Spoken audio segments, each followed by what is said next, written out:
Yeah, not much, Mike. It's kind of here's where I'll stand, and I'll say this to you, and you might be on one side of it, disagree or whatever. Where I am is there's no definitives yet in all of this, and what cracks me up is that this is almost a 50-50 split. You have the people that absolutely hate what Hinkie's done, and what he ever does will be wrong, and you have a 50% that say, Hinkie, this is great, it's a genius move. This is the way you have to go moving forward. The thing that I say is you can't be either way. You just don't know. You just don't know. They don't know. They don't know. That's why they are getting all of these assets because, as Sam has said to me before, what if Joel gets hurt? Well, now we have some assets that if that happens, we have some backup plan. They don't know. They don't know. They cut the guy that they thought was the point guard of the future. They cut him loose. So they don't know. It's an inexact science. And to say it's definitely working, this is definitely going to move ahead, this is definitely the wrong way to go, you don't know. But I will say, yeah, I do think this has set it back a little bit. You can bring in one of those 2-point guards from college. They're not going to be to where Michael Carter-Williams was right now as far as NBA ready. That's going to take another couple of years. It's just a fact. An 18-year-old, a 19-year-old is not going to come in here and be a great point guard on a rebuilding team. It's just not going to happen. So, yeah, in that aspect, it has gotten moved back a little bit. Yeah, Bobby, I tweeted this out last night. I said, so much to think about this deal, but I'm not sure anyone is qualified to rip or praise the deal at this stage. There's just not enough facts. And I think the people who don't like the deal is because there's a variable, Michael Carter-Williams. The people who are on the other side are judging no variable, so it doesn't make them right, but it also doesn't make the other side wrong. But as you said, there is really no facts to justify a right or wrong move here. But if anything, this is a gutsy move and one that I guess sets them up for a deeper home run, maybe? Is that a way to put it? Maybe. Maybe. Let's not forget, the people who are in love with Hinkie last year at this time were saying, oh, my God, look what he got with the 11th pick. Let's not forget that you just don't know. And I hate to be in an interview that sounds like this, and it makes it sound like that. But, you don't. I was on board with Michael Carter-Williams, and I think you and I think, talked about this down the shore a little bit, Mike.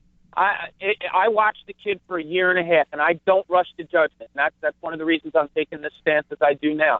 I don't rush to judgments on things. I watched him for a year and a half. I hear all the shooting stuff. It drives me a little bit crazy because a point guard isn't solely based on his shooting. Could this kid improve his shooting? No question about it. Are his turnovers maddening? No question. There was a lot of things about the kid I liked. And the two things that this team wanted to do in the past 2 years was they wanted to be the best at pace, which goes directly through the point guard, and they were number one at it last year. They wanted to get better defensively this year. They were the worst at it last year. They went to 12th this year, and they said a lot of it had to do with Michael Carter-Williams. So there's variables. Over the last 7 games, he jacked up 26 shots in a game. Brett Brown took him aside. This is you can't do this. In his last 7 games, he averaged 11 shots, averaged 13 points, 8.5 assists. Played better. The team played better. They're playing 500 basketball in those games. So I understand that the not seeing what he is and seeing what he could have been. I don't know. I swear to God, I have balls in my hand. I keep juggling them around and around. Bob Cooney, Philadelphia Daily News. I'm going to get your opinion on this. You talked to Sam today. Do you think that Brett Brown endorsed this deal? Do you think that he said, look, Sam, he's just not my guy. I'm okay if you want to move him? I heard you say that earlier. Like, I don't. That would go kind of against Brett's personality to me. I think, and I'm not saying that he's not one to say what he wants. He talks about it. He's talked about it forever. This is a point guard league, and he seemed to be on board with Michael Carter-Williams. If he wasn't, I think with him stressing so much how it's a point guard league, we could read into that a little bit more. But, yeah, he had to have been on board with what happened. I have talked to Brett. I think that they do talk a lot, and they do want to try to come to common agreements. I think if it comes down to, do we make the trade, don't we make the trade, ultimately it's Sam Hinkie's call because, he's a step above Brett Brown. But I don't know if Brett initiated it at all. I don't think so. I think the trade came about. Hinkie thought of it. Hinkie was on board. I think it was more of he heard what Brett had to say, and he went along with the trade. Now, obviously, I thought Hinkie today, when he did make the comment about Carter Williams, he said, look, he didn't do anything wrong. This was just these picks do not get moved all that often. We were offered the opportunity. Do you liken this deal at all to the Drew Holiday deal, where it was just, hey, we had Drew, he was an all-star, he was a nice player, but you're giving us Nerlens Noel, I'm going to take a chance that guy's ceiling is higher than Drew Holiday's. Is this similar? I think it's a little different in that they didn't have Drew Holiday. Drew Holiday was here. They didn't have him, so they really didn't know what Drew Holiday was about. They could look at numbers and all, but they didn't have Drew Holiday. Mm-hmm. So that was one of the factors there. I don't know. I don't think it's really similar because Michael Carter Williams was your guy. I mean, you picked him. You had it playing out that he was going to be your guard of the future. I mean, it was said on many occasions that he and Nerlens Noel were the cornerstones, and then once Joel Embiid was brought in, the three of them were going to be the building block. I mean, it was said multiple times. So, that was their guy, and you can say that. Okay, and I'm not going one way or the other. I'm just saying that was their guy, and there's no one to blame but them that it didn't work out. Unlike Drew Holiday, where he wasn't their guy, he was already here. Bob Cooney, Philadelphia Daily News here. Obviously, a lot of people on one side of the fence or the other on this one. Now, how much, Bob, do you think them ending up with Embiid changed the future of Michael Carter Williams? Yeah, that's interesting. And I heard what you said earlier about, once they have an inside-out game and Embiid looks to go out, why would you give it to Carter Williams, who hasn't proven to be an outside shooter? That's absolutely fair enough. I was one of the guys that I was anxious to see Michael Carter Williams play with Embiid. I really like the way Carter Williams can get a defender on his hip and how he can get into the lane. And he makes a lot of mistakes once he gets in there. Probably dribbles the ball one or two too many times once he gets there. But with Embiid there, I thought maybe that would change. If they got a really good outside shooter, now that penetration, you're dishing to some, decent people. You're throwing the ball to Joel Embiid, who's really athletic. Now maybe Nerlens Noel is flying to the rim, and you can throw the ball up there to him where, catching it from his shoulders to his knees isn't his strong point. Catching it maybe higher is where he has to go. I don't know how much it came into play, and I don't know if they know how much because they haven't seen Joel Embiid play. They haven't seen him play an NBA game, and that's another thing that you talked about definitive. Joel Embiid's played 1.5 years of basketball. He's had a bad back and a broken foot. So, there's no definitives. You don't know. This guy, I love him to death. I watch him, and I think there could be some great things there, but you just don't know. That's true, and that's fair. And obviously, how much do you believe, Bobby, then, the fact that there was 2 point guards potentially in the top 3 in this draft, and, with them falling 3 last year, them saying, look, we don't want to be handcuffed by saying we can't get a guard because we already have a guard, and if you're going to give us another asset, we're going to take a chance that this guard, if he's there, we'll take him, and we're going to get the asset. I mean, it seems that they've backed themselves up to say, hey, if there's a big man, we're okay to take him. And if there's a guard, we've now opened up that opportunity. It seems that it has given them some more flexibility, at least in this particular draft. Yeah, and maybe that's something that kind of burned them last year.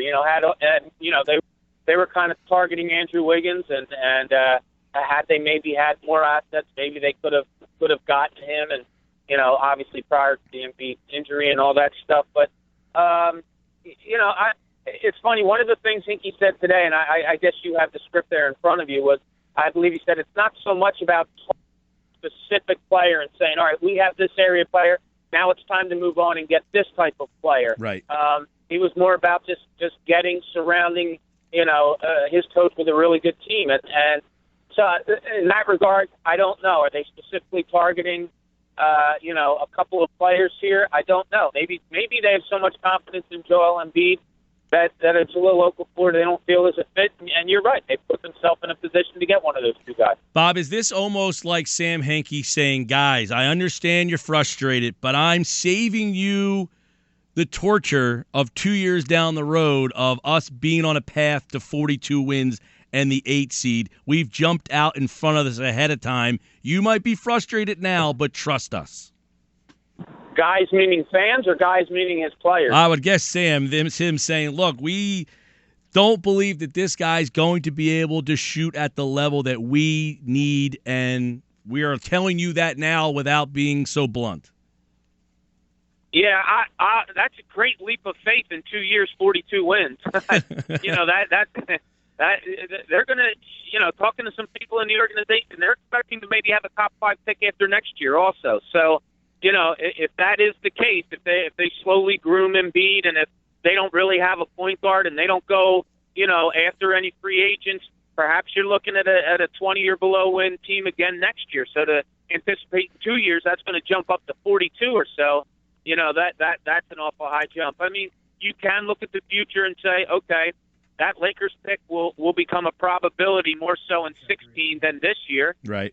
If the Sixers get a top 5 pick again next year also, now you have 2 picks. Now you also have Dario Saric coming over. Whatever point guard you've decided on has a year under his belt. Okay, there's some sunny things there maybe. But that depends obviously on the progression of Embiid, the health of him. Point guard coming into play. You still need some shooters. There's still an awful lot of holes that need to be filled. No doubt. But they have the pieces to fill them. No doubt, and obviously they've got a ton to play with, and I know that's frustrating for a lot of people. Possibly 4 this year, 5 second-round picks? Obviously some things have to happen to get all 4. In the end, does this, in your mind, set them back? Or, I mean, was there a timeline to begin with? He wouldn't even tell you how many years he signed for. Yeah, well, that's obviously the basis of my story for tomorrow. Like, when does this come to fruition? And look, I understand, and I admire. I have to say, I totally admire the patience of Philadelphia fans. That it's unquestioned that the people that are on board have more patience than I've ever seen Philadelphia fans have. But as far as the timeline, who knows? You talked to Tommy Moore, I think, earlier today. Brett Brown only has 2 more years left, and this starts to come to fruition. Well, how are they looking at Brett Brown? Is he the coach of the future? Is he the guy that they envision, being the X and O guy once all these pieces are in place, or is he the guy that they have here now just to build, the production of these younger players, the similar to what he did in San Antonio, and then they look elsewhere? I've said ever since I've been on the beat, I think this Sixers organization needs stability at the head coaching position. Someone you can just have there year in and year out, and ups and downs, but ride out and has more good than bad. I think Brett Brown is the guy. Whether management agrees or whether Brett Brown agrees with that, we'll see. But the time frame has been pushed back, and now you have to wonder about the time frame of the coach. Yeah, and I agree with the Brett Brown. I mean, I think it was you and I talked about this about a week or so ago that he pushed for that 4th year. I can't imagine when these guys are finally starting to, Embiid's playing and Noel's playing, and you got Saric coming over here, and you might have a free agent opportunity, and that building's going to open up in 16. I can't imagine he wants to bail right when things start to get good, right? Yeah, I wouldn't think so. I would hope that since he's seen this through, and in my opinion, he's done an incredible job of building up these young fringe NBA players into guys that could be, legitimate 10 to 15 minute a night guys. I would hope that the upper management rewards him and allows him the opportunity to stay here if that's what he wants to do. I can't see Brett Brown being an assistant coach in the NBA and falling back on that. He's got kids. He's got a young son that is a very good basketball player that I'm sure he wants to see him grow up and play in the United States as opposed to maybe taking him overseas. So I hope that he's afforded the opportunity to stay here, and if it was up to me, I think the guy's good enough to not only see this rebuild through, but to carry it on out. All right, Bob, a lot of people talk about the MCW. Can you explain to the listeners a little bit more on the McDaniels, a very popular guy, but obviously something was in the way there that ends up getting him sent out of town. How do you surmise what happened with KJ? Yeah, I think that was a money move. I really do. Don't forget, KJ didn't go to the first day of training camp this year because he wasn't signed yet. You're talking about a second rounder not having a contract ready for the first day of training camp was kind of odd. But his agent didn't want to give in to the normal things that Hinkie had his players signed, and that was that he would pretty much own them for 4 years. So he was on a 1-year contract. He could have been restricted after this year. It would have cost the Sixers a little bit of money. There's no doubt about it. So I think that was more of a money move than anything. What I think is disappointing for Sixers fans is, one, you had an exciting player, and two, it goes against the core of what they say they're doing, and that's getting second-round picks to find keepers and make them NBA players. I think this kid on a good team could be a 15-minute-a-night guy, and, you'll never know now here. Another interesting guy in all this is Roten, because obviously he's kind of a forgotten man in all this. Does this give him maybe a vote of confidence at all? Yeah, that's interesting. Tony Roten and Michael Carter-Williams just didn't fit together, and I said it often. Your two best players this year played the exact same position. When you have a team that's bereft of a lot of NBA players, have your two best playing the same position. That's kind of tough. So I don't know where Tony Roten fits in. I think I know where Tony Roten fits in on a good NBA team, and I've talked to a lot of GMs throughout the league, and that's a 20, 25-minute spark plug off the bench who provides unbelievable offense and quickness and hard play, and he could make a 10, 12-year career in the NBA out of that. Where does he fit on a rebuild team? I don't know. I don't see him as a point guard. He's not a good enough shooter to be a two-guard if you're going the way you're going, and if that is one of the reasons you got rid of Michael Carter-Williams, Tony Roten certainly isn't an upgrade. So I'm not exactly sure where he fits. I will say, if he does come back healthy, before he was injured, there was some teams in the NBA that were very interested in Tony Roten. Well, the NBA draft last year was very interesting. They ended up with no players that helped them out this year. This year's draft, I would assume, will have interesting intrigue all around this team as well. And Sam Hinkie is probably dying for those days so he can get back on the phones and make some more things happen. We'll see. Bob Cooney, I'm sure there'll be more discussion about this throughout the rest of the week and the weekend. And, of course, we appreciate the time as always, Bobby. Mike, thanks for having me. I appreciate it.